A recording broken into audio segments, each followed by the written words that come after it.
সবে ভোরের আলো ফুটেছে। সারা রাত ধরে ছুটে চলেছে ট্রেনটা। 3 টায়ার কুপেটাতে অন্য সহযাত্রীরা কম্বল মুড়ি দিয়ে এখনো শুয়ে আছে। নীলাভর অবশ্য ঘুম ভেঙে গেছে অনেক আগেই। নামতে হবে তাকে। জানলার বাইরে তাকিয়েছিল নীলাভ। ভোরের আলো ধীরে ধীরে ছড়িয়ে পড়ছে বাইরের পৃথিবীতে। যতদূর চোখ যায় ফাঁকা জমি, মাঝে মাঝে চোখে পড়ছে ছোট ছোট টিলা, কোথাও কোথাও একলা দাঁড়িয়ে থাকা কোনো গাছ। এই ট্রেন মধুপুর যাবে। নীলাভ অবশ্য মধুপুর যাবে না, তার আগে একটা ছোট হল্ট স্টেশনে নামবে। কর্ড লাইন ধরে একটু ঘুরপথে মধুপুর যায় এ ট্রেন। এই লাইনেই সেই হল্ট স্টেশনটা। যে জায়গাতে নীলাভ যাচ্ছে সেই জায়গাতে এর আগে সে কোনোদিন যায়নি। হয়তো কোনোদিন যেতও না যদি না সেদিন পরিতোষের কাছ থেকে ব্যাপারটা শুনত। নীলাভ একজন ইলাস্ট্রেটর, ছবি আঁকিয়ে বিভিন্ন বই পত্রপত্রিকায় ছবি আঁকার কাজ করে। ফি হপ্তায় প্রতি শনিবার বইপাড়া অর্থাৎ কলেজ স্ট্রিটে এক প্রকাশকের ঘরে নীলাভ পরিতোষের মতো কয়েকজন ছবি আঁকিয়ে আড্ডা জমায়। সেখানেই মাসখানেক আগে আড্ডার মধ্যে হঠাৎই পরিতোষ বলেছিল, কদিন আগে মধুপুর গিয়েছিলাম একটা আর্ট এক্সিবিশনে। ফেরার পথে সিগন্যাল না পেয়ে শিমুলপুরের নামে একটা ছোট হল স্টেশনে গাড়ি থেমেছিল। ট্রেনে মধুপুরের এক বাঙালি ভদ্রলোকের সঙ্গে পরিচয় হয়েছিল। তার সঙ্গে প্ল্যাটফর্মে চা খেতে নেমেছিলাম। আমি যে একজন ইলাস্ট্রেটর সে পরিচয় দিয়েছিলাম ভদ্রলোককে। চা খেতে খেতে সেই ভদ্রলোক দূরে একটা বাড়ি দেখিয়ে বললেন, আপনি তো ইলাস্ট্রেটর, ওই যে দূরে বাড়িটা দেখছেন ওই বাড়িটাতে একটা ইলাস্ট্রেটর থাকতেন। কলকাতার নানা বড় বড় কাগজে বইপত্রে ছবি আঁকতেন ভদ্রলোক। অবধূত চাকি নাম ছিল ভদ্রলোকের। এই কথা বলার পর পরিতোষ বলেছিল, তুমি নিশ্চয়ই অবধূত চাকির নাম শুনেছ, কাজও দেখেছ। আমরা যখন ছোট ছিলাম 20-25 বছর আগে প্রায় সব কাগজেই, বিশেষত শিশু কিশোর পত্রিকায় ওর ইলাস্ট্রেশন থাকতো। যদিও ওই অবধূত চাকি নামটা নাকি আসলে ছিল ছদ্মনাম, আসল নাম জানা নেই। পরিতোষের কথা শুনে নীলাভ প্রায় লাফিয়ে উঠে বলেছিল, দেখবো না কেন? বলতে গেলে ওর কাছ থেকেই তো আমার মনে ছবি আঁকার ইচ্ছেটা জাগে।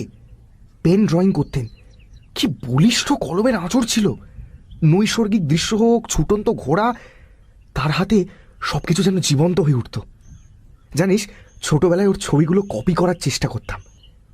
আমার আঁকাতেও তার আঁকার খুব প্রভাব আছে, ভাবশিষ্যও বলতে পারো। তবে দুর্ভাগ্যের ব্যাপার এই যে তার আঁকা দেখে আঁকা শিখলেও তার সঙ্গে সাক্ষাতের সুযোগ ঘটেনি। এমনকি তার ফটোগ্রাফও দেখিনি কোনোদিন। অনেককে জিজ্ঞেস করেও তার বাড়ির ঠিকানা জানতে পারিনি। এই প্রথম তোমার মুখ থেকে তার বাড়ির খবরটা শুনলাম। ওর ছবিগুলো নিয়ে আমার একটা অ্যালবাম প্রকাশ করার বহুদিনের ইচ্ছা। ব্যাপারটা অনেকটা গুরুদক্ষিণাও বলতে পারো।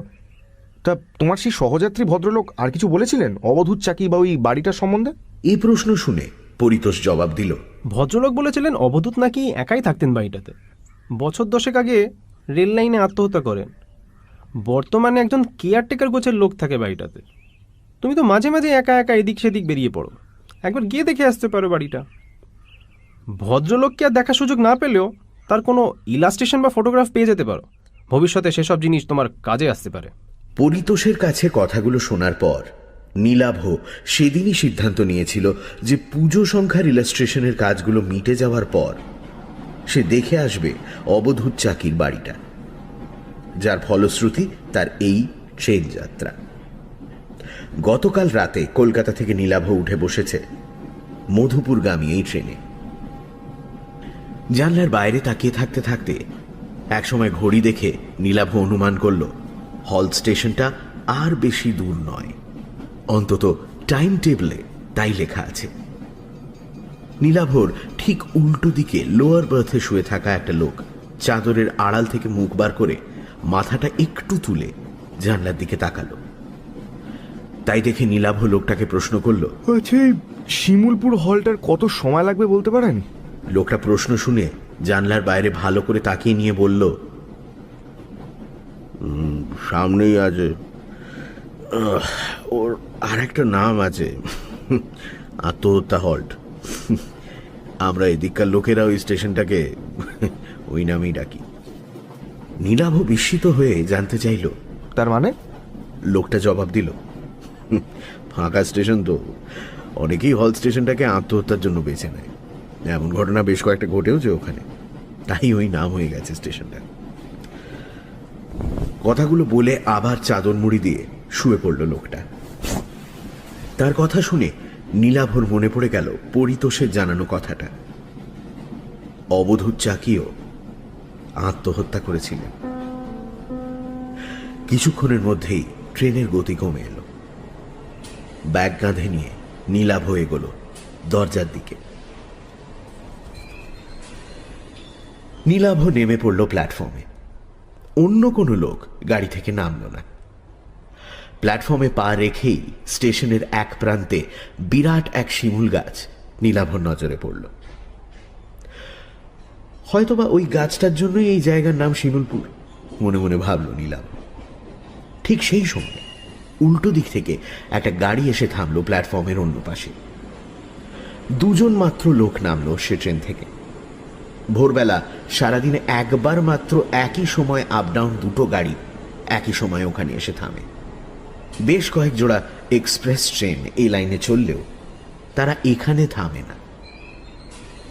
দুটো ট্রেনই আধ মিনিটের জন্য প্ল্যাটফর্মে থেমে পরপর হুইসল বাজিয়ে প্ল্যাটফর্ম ছেড়ে চলে গেল।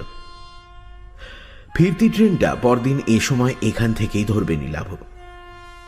আজ রাতে মাথা গোঁজার মতো একটা আস্তানা খোঁজার দরকার নীলাভর। অন্য ট্রেন থেকে যে দুজন লোক নামলো তাদের দেখে নীলাভর স্থানীয় মানুষ বলেই মনে হচ্ছে। নিজেদের মধ্যে কথা বলতে বলতে নীলাভর দিকেই আসছিল তারা।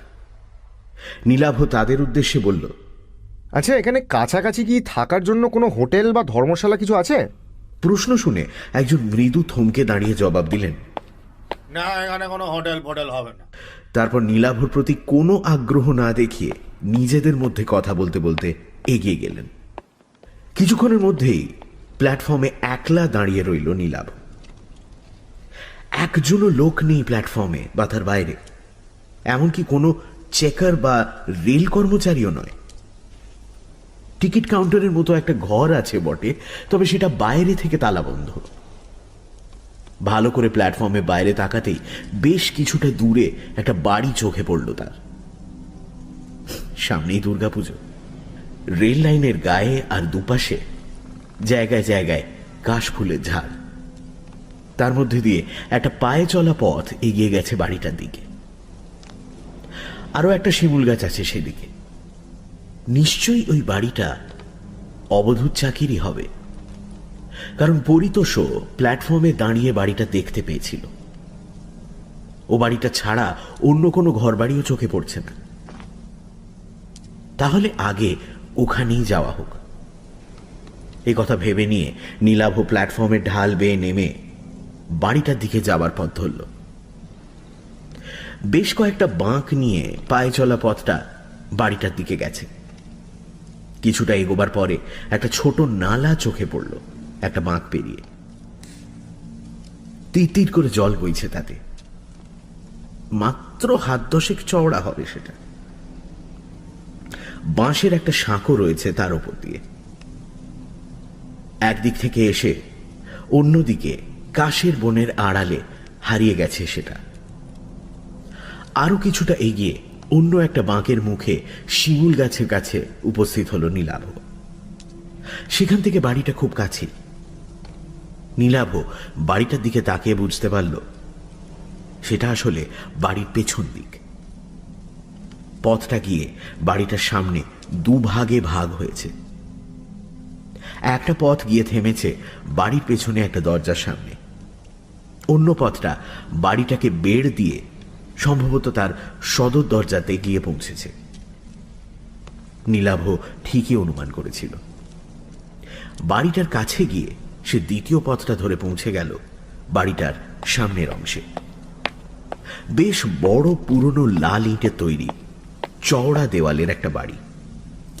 সামনে ধামলা টানা বারান্দায় বড় বড় দরজা জানলা, যদিও সেগুলো বর্তমানে বন্ধ। একসময় মধুপুর বা তার আশেপাশের অঞ্চলগুলোতে হাওয়া বদলের জন্য এমন বাড়ি বানিয়ে রাখতেন পয়সাওয়ালা বাঙালিরা। হয়তোবা তেমনই কেউ 70 বা 100 বছর আগে বানিয়েছিল এ বাড়িটা। নীলাভর এমনই মনে হলো। বাড়িটার সামনে কাউকে না পেয়ে নীলাভ একটু ইতস্তত করে বারান্দায় উঠে এলো। টানা বারান্দার এক পাশে বেশ কয়েকটা তালা বন্ধ ঘর, মাথার উপর কড়িবর্গা থেকে পায়রার ডাক শোনা যাচ্ছে। বারান্দায় উঠেও কাউকে না দেখতে পেয়ে নীলাভ হাঁক দিল, বলছি, বাড়িতে কেউ আছেন? আমি কলকাতা থেকে এসেছি, কেউ আছেন? বার কয়েক হাঁক দেবার পর বারান্দার শেষ প্রান্তের একটা দরজা খুলে গেল। একটা লোক সেই ঘর থেকে বেরিয়ে ধীর পায়ে এসে দাঁড়ালো নীলাভর সামনে। বছর 50 হবে লোকটা। মাঝারি গড়ন, মাথায় কদম ছাঁট চুল, পরনে ধুতি আর ভতুয়া, খালি পা। লোকটা সম্ভবত স্থানীয় দেহাতি মানুষ হবে। নীলাভকে দেখে মৃদু বিস্মিতভাবে সে প্রশ্ন করল, কি চাই? প্রশ্নটা কিন্তু সে বাংলাতেই করল। নীলাভ জবাব দিল, নমস্কার, আমি কলকাতা থেকে আসছি। আচ্ছা, এটাই কি অবধূত চাকির বাড়ি, যিনি ছবি আঁকতেন? লোকটা উত্তর দিল, হ্যাঁ, উনারই বাড়ি, তবে উনি তো নেই। নীলাভ বলল, হ্যাঁ, সেটা জানি, কিন্তু আপনি? আমার নাম মিছরিলাল। এক সময় বাবু মানে আপনাদের অবধূত চাকির দেখাশোনা করতাম। উনি মারা যাওয়ার পরে বাড়িটা দেখাশোনা করি। বাবু তো বিয়ে করেননি, মরার আগে আমার নামে বাড়িটা কাগজ দিয়ে গেছিলেন। নীলাভ বলল, আচ্ছা, তবে আপনি এখন এ বাড়ির মালিক, এ বাড়িতেই থাকেন? তা বলতে পারেন, তবে আমি রাতে এখানে থাকি না। 2 মাইল দূরে আমার গাঁও, ওখানে থাকি। আপনি কেন এখানে এসেছেন বলুন তো? আসলে আমি ওর আঁকার খুব ভক্ত। ছেলেবেলা থেকেই ওর আঁকা দেখে ছবি আঁকা শিখেছি, আর এখানে ওর বাড়ি আছে জেনে ছুটে এসেছি। এই বাড়িটা বলতে গেলে আমার কাছে তীর্থস্থানের মতো। আপনি ছবি আঁকেন? কথাটা বলার পর কেমন যেন একটা দুর্বোধ্য হাসি ফুটে উঠল লোকটার মুখে। নীলাভ বলল, আচ্ছা, এই বাড়িতে নিশ্চয়ই ওর আঁকা ছবি আছে, আমাকে দেখাবেন সেগুলো? প্রশ্ন শুনে মিছরিলাল কয়েক মুহূর্ত চুপ করে থাকার পর জবাব দিল, না, উনার আঁকা ছবি এই বাড়িতে নাই। কথা শুনে নীলাভ আরো বিস্মিতভাবে বলল, নেই মানে? লোকটা জবাব দিল, কলকাতা থেকে পাকাপাকি ভাবে বাড়িতে চলে আসার পর উনি আর কোনোদিন ছবি আঁকেননি। আগের আঁকা সব ছবি এ বাড়িতে ছিল, সব তিনি পুড়িয়ে দেন। কথা শুনে নীলাভ আরো বিস্মিতভাবে বলল, পুড়িয়ে পুড়িয়ে কেন দিয়েছিলেন? মিছরিলাল প্রশ্ন শুনে যেন মৃদু রুষ্টভাবেই বলল, ওসব কথা জেনে কাজ নেই, আর কিছু বলবেন? নীলাভ মৃদু বিমর্ষভাবে বলল, আচ্ছা, ওর কোনো ফটোগ্রাফ আছে এই বাড়িতে? আপনি তো ওর দেখাশোনা করতেন, যদি ওর সম্বন্ধে কিছু বলেন আমাকে। না, বাবুর কোনো ফটোগ্রাফও নেই এ বাড়িতে, কোনো দিন ছিল না। বাবু ভালো লোক ছিলেন, আর কিছু বলার নেই আমার। মিছরিলালের কথা ও বাচনভঙ্গি দেখে নীলাভ বুঝতে পারল লোকটা এ ব্যাপারে তার সঙ্গে বিশেষ কথা বলতে চায় না। নীলাভ বেশ আশাহত হলো তার ব্যবহারে। তবু সে অবধূত চাকির সম্বন্ধে শেষ প্রশ্নটা করল। ওর আসল নাম কি ছিল যদি বলেন? মিছরিলাল এবারও তাকে নিরাশ করে বলল, সে নাম আমি জানি না, আপনি এখন আসেন। না, এরপর আর এ বাড়িতে থাকা যায় না। আশাভঙ্গ হয়েছে নীলাভর। কলকাতা থেকে এতদূর ছুটে আসাটাই বলতে গেলে ব্যর্থ হলো তার। শুধু বাড়িটাতেই যা পা রাখতে পারল সে। তবে আজ আর তার কলকাতায় ফেরার উপায় নেই।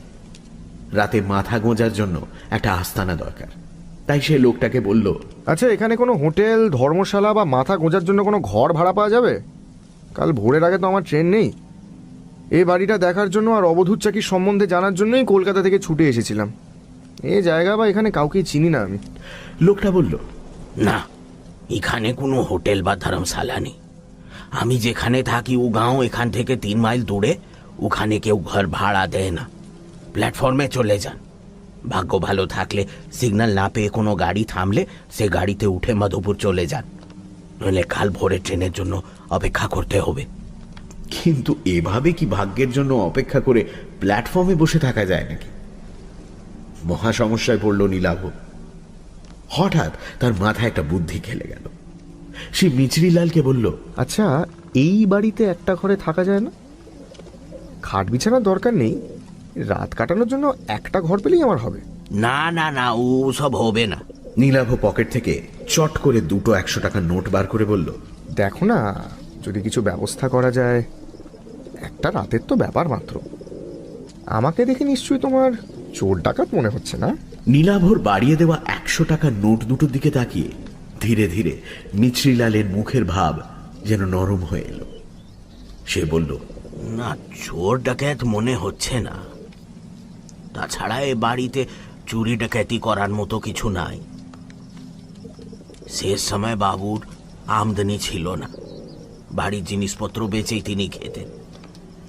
কিন্তু আমি তো বিকেল হলেই ফিরে যাব, আপনি একেলে বাড়িতে। যদি তার মনের ভাব আবার কঠিন হয়ে যায়, তাই মিছরিলালকে আর কথা শেষ করতে না দিয়ে নোট দুটো তার হাতে গুঁজে দিয়ে নীলাভ বলল, না না, একলা থাকতে আমার কোনো অসুবিধা হবে না। কোন ঘরে থাকবো? মিছরিলাল একটু দোনামোনা করে শেষ পর্যন্ত বলল, ঠিক আছে, আসুন, আমি যে ঘরে থাকি সে ঘরেই থাকবেন। বারান্দা দিয়ে একটু এগিয়ে নীলাভকে নিয়ে একটা ঘরে ঢুকলো মিছরিলাল। আসবাব বলতে ঘরের মাঝখানে একটা তক্তপোষ রাখা আছে, আর ঘরের কোণে রাখা আছে একটা কুঁজো আর গ্লাস। খোলা জানলা দিয়ে বাইরের জমিতে কাশবন দেখা যাচ্ছে। নীলাভর ব্যাগে চাদর, মোমবাতি, বেশ কয়েকটা বিস্কুটের প্যাকেট রয়েছে। একটা রাত নীলাভর এখানে থাকতে বিশেষ সমস্যা হবে না। মিছরিলাল তাকে ঢুকিয়ে ঘরের বাইরে বেরিয়ে গেল। বিকেল পর্যন্ত সময়ের কিছুটা সময় ঘুমিয়ে আর কিছুটা সময় একটা গল্পের বই পড়ে কাটিয়ে দিল নীলাভ। বিকেল বেলা সূর্যের তেজ কমলে নীলাভর মনে হলো বাইরে থেকে একবার ঘুরে আসা যাক। ঘরের বাইরে বারান্দায় বেরোতেই নীলাভ দেখতে পেল মিছরিলাল দাঁড়িয়ে আছে। নীলাভকে দেখে বলল, আমি এখন ফিরে যাব। বারান্দা থেকে একসঙ্গেই বাড়ির বাইরে নেমে এলো তারা দুজনে। মিছরিলাল অন্যদিকে চলে যেতে গিয়েও একটু থমকে দাঁড়িয়ে প্রথমে বলল, अंधेरा होने के पहले लौट आइएगा, রাতে ঘরের বাইরে বেরোবেন না। কেন? এখানে চোর ডাকাতের উপদ্রব আছে নাকি? नहीं, वो नहीं, पर তবে কি ভূত প্রেতের ভয়? আমার কিন্তু ওসবে একদম বিশ্বাস নেই। কথাটা শুনে কয়েক মুহূর্ত নীলাভর দিকে তাকিয়ে রইল মিছরিলাল। তারপর ধীরে ধীরে এগোলো তার গ্রামে ফেরার জন্য। নীলাভ এগোলো তার উল্টো দিকে, যেদিকে রেল স্টেশন আছে সেই দিকে, যদি কোনো লোকজনের দেখা মেলে সেই আশায়। প্ল্যাটফর্মে উঠে এলো নীলাভ, কিন্তু একই রকম জনশূন্য রেল স্টেশন, একটা লোকও নেই কোথাও। তবে দিন শেষের আলোতে বেশ সুন্দর লাগছে চারপাশ। দিগন্ত বিস্তৃত কাশের বন রাঙা হয়ে উঠেছে বিদায়ী সূর্যের আভাতে। মৃদু বাতাসে তাদের মাথাগুলো দুলছে। রেল লাইনের মাথার উপর বিদ্যুতের তারে দোল খাচ্ছে ফিঙের ঝাঁক।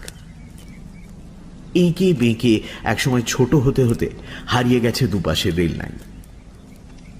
নির্জন প্ল্যাটফর্মে একটা বেঞ্চে এসে বসলো নীলাভ। তার মনে হলো হয়তোবা এরকম বিকেলে এখানেই বসেছিলেন অবধূত। এখানে বসেই হয়তো তিনি তার ছবির কথা ভাবতেন।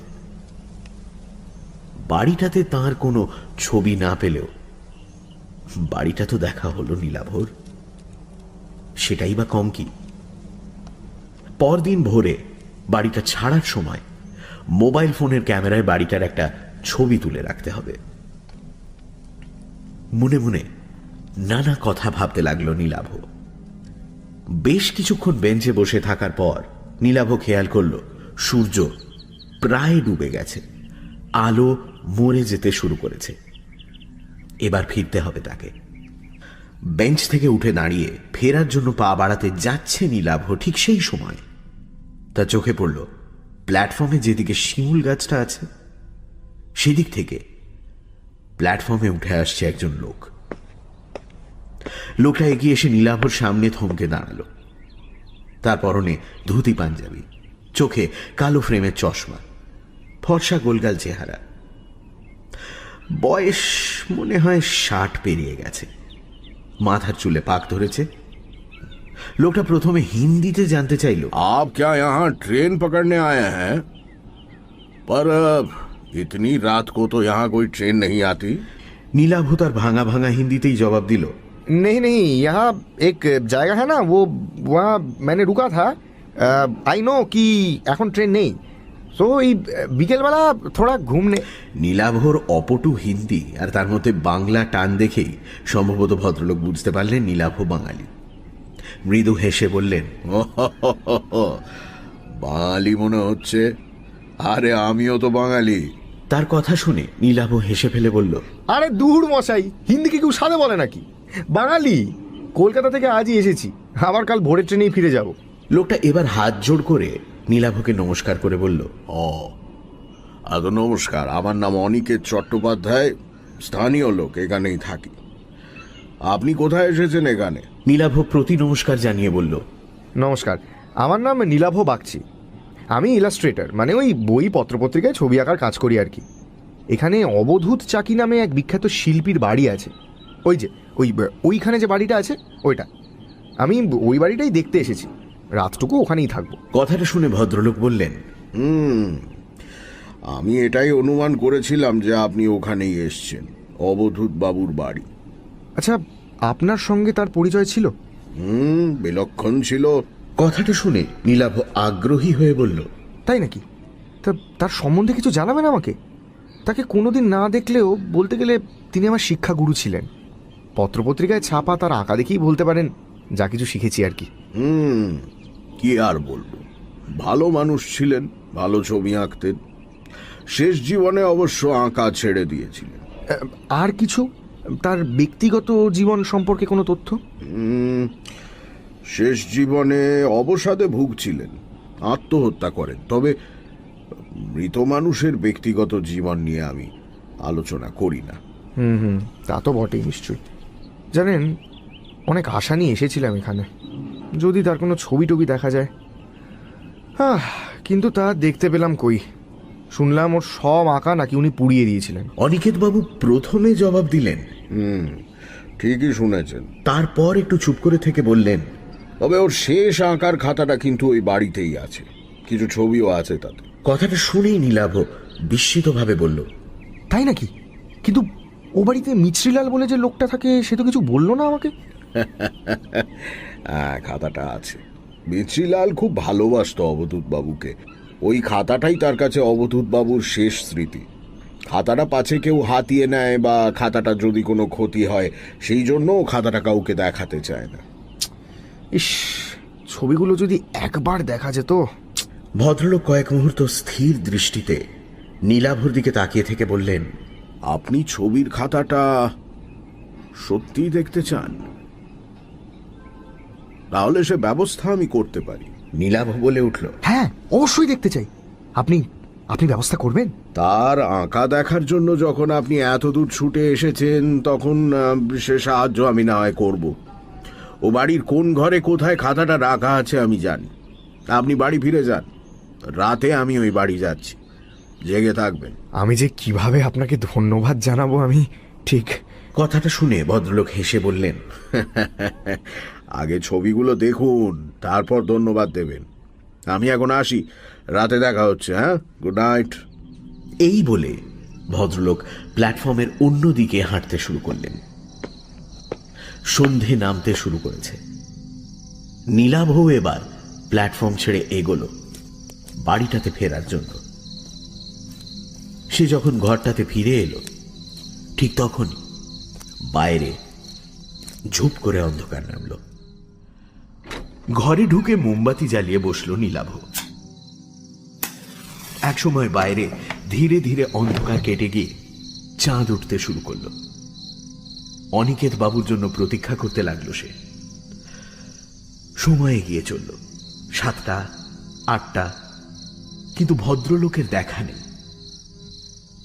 বাইরে গোল চাঁদ ধীরে ধীরে মাথার ওপর উঠতে লাগলো। রাত 9টা যখন বাজলো, তখন নীলাভর মনে হতে লাগলো হয়তো ভদ্রলোক আর নাও আসতে পারেন। হয়তো তিনি নীলাভকে বাইরের লোক দেখে মশকরা করেছেন অথবা কোনো কাজে আটকে পড়েছেন। একটা দোলাচলের মধ্যে তবু নীলাভ তার অপেক্ষা করতে লাগল। কিন্তু আরো ঘন্টা দুয়েক সময় যখন অতিক্রান্ত হলো তখন নীলাভ অনুমান করল ভদ্রলোক আর আসছেন না। পরদিন কাক ভোরে তাকে ট্রেন ধরতে হবে, কাজেই কিছু খেয়ে শুয়ে পড়াই ভালো। নীলাভ ধীরে সুস্থে সঙ্গে আনা এক প্যাকেট বিস্কুট আর মিষ্টি খেল। রাতে ঘুমোবার আগে রোজ মিনিট 10 পায়াচারি করা অভ্যেস তার। ঘরটা বেশ বড়, ঘরের মধ্যে হাঁটার কাজ সেরে নিল সে। তারপর যখন সে জল খেয়ে চাদর মুড়ি দিয়ে শুতে যাচ্ছে ঠিক তখনই দরজাতে টোকা দেওয়ার শব্দ হলো। বাইরে থেকে একটা গলা শোনা গেল। নীলাভ বাবু, নীলাভ বাবু, জেগে আছেন? আমি এসেছি। নীলাভ দরজা খুলতেই দেখতে পেল অনিকেত বাবু দাঁড়িয়ে আছেন। নীলাভকে দেখে তিনি বললেন, আমার আসতে দেরি হয়ে গেল। ভালোই হলো বাইরে জ্যোৎস্না ফুটেছে, নইলে খাতাটা দেখবার জন্য অপেক্ষা করতে হতো। আপনি তৈরি তো? তবে চলুন সে ঘরেই যাই। নীলাভ তাঁর কথার জবাবে হেসে বলল, আপনার এত দেরি দেখে আমি ভেবেছিলাম আপনি আর আসছেন না, কোনো কারণে আটকে গেছেন। চলুন চলুন। এই বলে নীলাভ ঘর থেকে মোমবাতিটা তুলে নিয়ে বাইরে বেরিয়ে এলো। ভদ্রলোক তাকে নিয়ে দরজা খুলে পাশের একটা ঘরে ঢুকলেন। তারপর সেই ঘরটা থেকে অন্য দরজা দিয়ে অন্য একটা ঘরে, দ্বিতীয় ঘরটাতে মুহূর্তের জন্য থামলেন তিনি। অন্য ঘর, দেওয়ালের এক কোণে আঙুল তুলে দেখে বললেন, ওখানে দেওয়ালে কোনো কালো দাগ দেখতে পাচ্ছেন? আগুন লাগানোর দাগ। এইটাই ছিল তার আঁকার ঘর। ওই জায়গাতেই আগুন জ্বেলে তার সব আঁকা উনি পুড়িয়ে ফেলেছিলেন। কথাটা শুনে সেদিকে তাকিয়ে আফসোসে মাথা নাড়ল নীলাভ। ভদ্রলোক কথাটা বলে আর অবশ্য সেই ঘরে দাঁড়ালেন না, এগোলেন অন্য ঘরের দিকে। পরপর বেশ কয়েকটা ঘর অতিক্রম করলেন ভদ্রলোক। কোনো ঘরেই কোনো আসবাবপত্র নেই। ভদ্রলোক যেভাবে একটার পর একটা দরজা দিয়ে ঘরগুলো অতিক্রম করলেন তাতে নীলাভ বুঝতে পারল যে এ বাড়ির সবকিছুই ভদ্রলোক চেনেন। অবশেষে ভদ্রলোক নীলাভকে নিয়ে একটা ঘরে এসে দাঁড়ালেন। এই ঘরেই প্রথম একটা আসবাব চোখে পড়ল তার, কাঠের বড় একটা আলমারি। ঘরে অন্য একটা জানলা ও দরজাও আছে। অনিকেত বাবু বললেন, দাঁড়ান, আগে জানলাটা খুলি। বাতিটা দেওয়ালের কুলুঙ্গিতে রাখুন, ওইখানে। তার কথা মতো বাতিটা নীলাভ সেখানে রাখল। ভদ্রলোক জানলাটা খুলতেই বাইরে থেকে চাঁদের আলো এসে ছড়িয়ে পড়ল ঘরে। বাইরে তাকিয়ে নীলাভ বুঝতে পারল বাড়ির পেছন দিকের একটি ঘরে এসে সে উপস্থিত হয়েছে। জানলা খোলার পর ভদ্রলোক আলমারির কাছে গিয়ে তার পাল্লাটা খুললেন। নীলাভ দেখল তার তাকগুলো সব শূন্য। ভদ্রলোক এরপর তার পায়ের পাতার ওপর ভর করে একটু লম্বা হয়ে হাত বাড়িয়ে সব থেকে ওপরের তাক হাতড়ে অবশেষে একটা খাতা বার করে আনলেন। খাতাটার আকৃতি দেখেই অনিকেত বুঝতে পারল যে সেটা একটা ড্রয়িং বুক বা আঁকার খাতা। নিশ্চয়ই ওটা অবধূত চাকির আঁকার খাতা। খাতাটার মলাটের উপর থেকে ধুলো ঝেড়ে সেটা নিয়ে জানলার সামনে গিয়ে দাঁড়ালেন অনিকেত বাবু। নীলাভ তার পাশে গিয়ে দাঁড়ালো। খাতাটা তার হাতে তুলে দেওয়ার আগে ভদ্রলোক বললেন, মোট 5টা ছবি আছে খাতাটাতে। তবে আমি যেভাবে বলবো সেভাবে খাতার পাতা উল্টে ছবিগুলো দেখবেন, তবে ব্যাপারটা বুঝতে পারবেন। প্রথমে প্রথম ছবিটা দেখুন। খাতাটা হাতে নিয়ে কেমন যেন একটা রোমাঞ্চ অনুভব করল নীলাভ। অবধূত চাকির নিজের হাতে আঁকা ছবি বলে কথা। খাতার প্রথম পাতাটা খুলল নীলাভ। চাঁদনি রাতে একটা ল্যান্ডস্কেপের ছবি। আরে, এই তো ছবির নিচে এক কোণে অবধূত চাকির নামের আদ্যক্ষর এ আর সি, যেমন থাকতো অবধূত চাকির আঁকা সব ছবিতে। জ্যোৎস্না আলোতে বিধৌত চরাচর, কাশের বন, তার পাশ দিয়ে এঁকে বেঁকে হারিয়ে যাওয়া রাস্তা, কালির আঁচড়ে জীবন্ত করে তুলেছেন শিল্পী। চাঁদটা এত সুন্দর যেন সে সত্যি খাতার ভেতর থেকে আলো ছড়াচ্ছে। তন্ময়ভাবে খাতাটার দিকে তাকিয়ে রইল নীলাভ। এমন সময় অনিকেত বাবু বললেন, একবার জানলার বাইরে তাকান। নীলাভ তাকালো।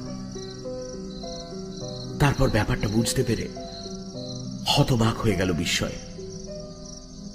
বাইরের দৃশ্যটাই যেন ক্যামেরাতে তোলা ফটোগ্রাফের মতো নিখুঁত ভাবে ধরা আছে খাতাটায়।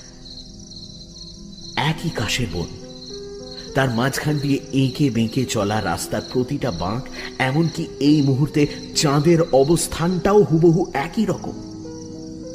যেন এই মুহূর্তে ওখানে দাঁড়িয়েই ছবিটা এঁকেছেন শিল্পী।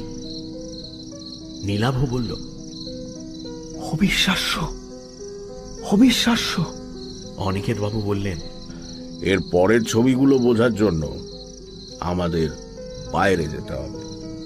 ঘরের পেছনে দরজাটা খুলে রাস্তায় নামলেন ভদ্রলোক। নীলাভ খাতাটা নিয়ে তাকে অনুসরণ করল। কিছুটা পথ হেঁটে তারা এসে দাঁড়ালো বাড়িটার কাছাকাছি যে শিমুল গাছটা আছে তার নিচে। ভদ্রলোকের নির্দেশে দ্বিতীয় পাতাটা খুলল নীলাভ। এবারও বিস্ময়ের সীমা রইল না তার। যেন এখনই আঁকা হলো ছবিটা। সেখানে দাঁড়িয়ে পেছনের দিকে বাড়িটা, আর একটু এগিয়ে সাঁকোটা যেমন ভাবে দেখা যাচ্ছে, খাতাতেও হুবহু যেন তেমনই আঁকা। এমনকি বাড়ির পেছনের দরজাটা যে খোলা তাও ছবিটাতে স্পষ্ট বোঝা যাচ্ছে। ভদ্রলোক তাকে কেন বাইরে আনলেন তা এবার বুঝতে পারল নীলাভ। শিমুল গাছের তলা ছেড়ে তারা এরপর এগোলো সামনের দিকে। এসে থামল সাঁকোটার ওপর। তৃতীয় পাতার ছবিটার সাথে এই জায়গার হুবহু মিল। বাড়িটা অনেক দূরে সরে গেছে। রেল লাইনের দিকটা কিছুটা চোখে পড়ছে এবার। অনিকেত বাবু বললেন, চাঁদের অবস্থানটা খেয়াল করুন। আমাদের এগোবার কারণে আমাদের কাছে চাঁদের অবস্থান যেমন বদলাচ্ছে, ছবিতেও কিন্তু তেমনই বদলাচ্ছে। নীলাভ বুঝতে পারল ভদ্রলোকের কথাগুলো 100% সত্যি। কিন্তু এই মুহূর্তে এখানে দাঁড়িয়ে কেউ যদি ছবিটা না আঁকে তবে তা কিভাবে সম্ভব? অনিকেত বাবু যেন মৃদু হাসলেন। ছবির অন্য পাতা দুটো দেখার আকর্ষণে নীলাভ আবার অনুসরণ করল তাকে। তারা এরপর যে জায়গায় এসে দাঁড়ালো সেখান থেকে প্ল্যাটফর্ম আর রেল লাইন স্পষ্ট দেখা যাচ্ছে। অনেক পেছনে দেখা যাচ্ছে ফেলে আসা বাড়িটা। চতুর্থ ছবিটাতে তেমনই আঁকা রয়েছে। যেন সময়ের সাথে সাথে খাতার পাতায় ছবি এঁকে চলেছে কেউ। নীলাভর বিস্ময়ের সীমা নেই বুঝতে পেরে অনিকেত বাবু এবার স্পষ্ট হেসে বললেন, এই খাতার শেষ ছবিটাই আসল ছবি। সেটা দেখলে বুঝতে পারবেন ছবি কতটা জীবন্ত হয়ে উঠতে পারে। কত বড় শিল্পী ছিলেন অবধূত। এই বলে তিনি এগোলেন রেল লাইনের দিকে। শেষ ছবিটা দেখার অমোঘ আকর্ষণে মন্ত্রমুগ্ধের মতো তার পেছনে হাঁটতে লাগলো নীলাভ। রেল লাইনে উঠে এলো তারা। অনিকেত বাবু বেশ কিছুটা দূরে রেল লাইনের গায়ে একটা ইলেকট্রিক পোস্ট দেখিয়ে দিয়ে বললেন, রেল লাইনের মধ্যে দিয়ে হাঁটতে হাঁটতে সোজা ওই পোস্টের সামনে গিয়ে লাইনের মাঝখানে দাঁড়িয়ে খাতাটা খুলবেন। তিনি যে কত বড় শিল্পী ছিলেন তবে তা বুঝতে পারবেন। আর এই শিল্পীকেই একসময় অন্যের ছবি চুরি করার, কপি করার জন্য অপমান করেছিল একদল লোক। অবধূত চাকির কারো ছবি কপি করার প্রয়োজন হতো না। নীলাভ বিস্মিত হয়ে ভদ্রলোকের শেষ কথাগুলো শুনল। এরপর তিনি বললেন, যান, ওই জায়গাতে গিয়ে শেষ ছবিটা দেখে আসুন। রেল লাইনের পাথরের ওপর দিয়ে আমার হাঁটতে অসুবিধা হয়, নইলে সঙ্গে যেতাম। নীলাভ একটা তীব্র আকর্ষণ অনুভব করছে শেষ ছবিটা দেখার জন্য। করালো মিছরিলালের হাত। মিছরিলাল দাঁড়িয়ে আছে তার পাশে। মৃত্যুর মুখ থেকে সদ্য ফিরে আসা নীলাভ হতভম্ব। নীলাভদের সামনে দিয়ে ট্রেনটা দ্রুত গতিতে সরে যাবার পরেই সে দেখতে পেল লাইনের ওপাশে দাঁড়িয়ে আছেন অনিকেত বাবু। নীলাভকে জীবন্ত দেখে তার চোখে মুখে যেন ফুটে উঠেছে বিস্ময় মিশ্রিত ঘৃণার ভাব। রেল লাইনের পাশেই পড়েছিল আঁকার খাতাটা। মিছরিলাল সেটা মাটি থেকে কুড়িয়ে নিতেই রেল লাইনের ওপাশ থেকে ভদ্রলোক বললেন, মিছরিলাল, খাতাটা আমায় ফেরত দাও। মিছরিলাল জবাব দিল, না, এ খাতা আমি দিব না বাবু। প্রতিশোধ নেওয়া তো অনেক হলো, এ কাজ আমি করতে দিব না আপনাকে। অনিকেত বাবু এবার কাতর স্বরে বলে উঠলেন, না না, তুমি খাতাটা আমায় দাও, তুমি খাতাটা আমায় দাও। তুমি জানো না এই শহরের মানুষগুলো আমায় কত অপমান করেছে। উল্টো দিক থেকে আর একটা এক্সপ্রেস ট্রেন আসছে। তার আলোতে আলোকিত হয়ে উঠেছে রেল লাইন। লাইনের দুপাশে দাঁড়ানো নীলাভ, মিছরিলাল আর অনিকেত বাবুকে দেখতে পেয়েই মনে হয় ঘন ঘন হুইসেল বাজাচ্ছে ট্রেনের চালক। অনিকেত বাবুর কথার জবাবে মিছরিলাল বলে উঠল, আমি সব জানি বাবু, সেজন্য দুঃখ আমার কম নয়, কিন্তু আর নেই। এই বলে সে এক অদ্ভুত কাণ্ড করে বসল। দু হাতে আঁকার খাতাটা সে ছিঁড়তে শুরু করল। আর তাই দেখে করুণ আর্তনাদ করে উঠলেন অনিকেত বাবু। না না,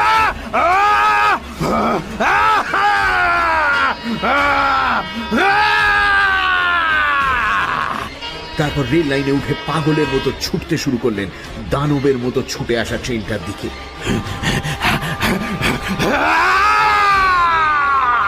ট্রেনটা এসে পড়ল ভদ্রলোকের ওপর। ভয়ঙ্কর দৃশ্যটা না দেখার জন্য শেষ মুহূর্তে চোখ বুজে ফেলেছিল নীলাভ। ভদ্রলোকের শেষ আর্তনাদ যার একবার সে শুনতে পেল। তারপর ট্রেনের ঝমঝমানি আর হুইসেলের শব্দে ঢাকা পড়ে গেল সবকিছু। ট্রেনটা বেশ দূরে চলে যাবার পর চোখ মেলল নীলাভ।